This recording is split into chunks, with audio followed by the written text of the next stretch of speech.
আপনারা দেখেন একটা প্রবাসী 4-5 বছর পর ছুটিতে দেশে যায় এবং সে যদি তার নিজ দেশের এয়ারপোর্ট থেকে লাগেজ অথবা কার্টুনগুলো কাঁধে নিয়ে বের হতে হয়, তাহলে এটা সত্যি লজ্জাজনক।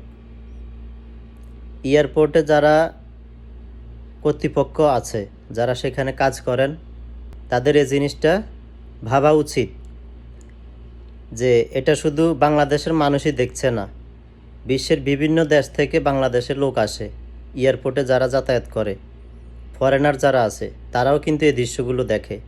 তো আপনাদের কি খারাপ লাগে না যখন একটা প্রবাসী কাঁধের উপরে তার লাগেজটা নিয়ে গাড়িতে নিয়ে উঠাইতে হয়? এটা কি একটু খারাপ লাগে না আপনাদের? আপনারা কি এগুলো দেখেন না? আপনারা কি করছেন, এয়ারপোর্টে যেখানে যাত্রীরা অপেক্ষা করে সেখানে একটা ব্যারিকেড দিয়ে রাখছেন যেন ট্রলিগুলো বাহিরে না নিয়ে যেতে পারে, এবং সেখান থেকে লাগেজ কার্টন এগুলো কাঁধে করে নিয়ে যেতে হয়।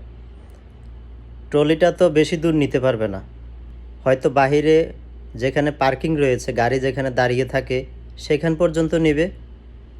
তা আপনারা চাইলে খুব সহজে এটা সমাধান করতে পারেন।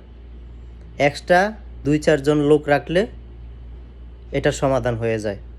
তাদের কাজ হবে শুধু বাহির থেকে ট্রলিগুলো এয়ারপোর্টের ভিতরে নিয়ে আসা। এই 2-4 জন লোক বেতন দিয়ে রাখলে আপনাদের কি খুব লস হয়ে যাবে?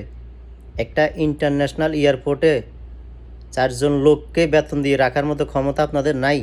দেখেন, আপনার ঘরকে যেমন আপনি সাজানোর জন্য অনেক টাকা খরচ করেন, অনেক পরিকল্পনা করেন, এয়ারপোর্টে যারা কর্মরত রয়েছেন, এয়ারপোর্টটা কিন্তু আপনাদের ঘরের মতোই।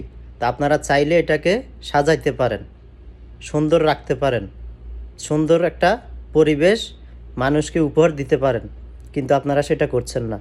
আপনাদের এসব কর্মকাণ্ডের জন্য সারা বিশ্ব দেখবে এবং জানবে যে আপনারা কত ছোট মনের মানুষ। এগুলো করবেন না প্রবাসীদের সাথে। আমরা প্রবাসীরা আপনাদের থেকে এগুলো আশা করি না।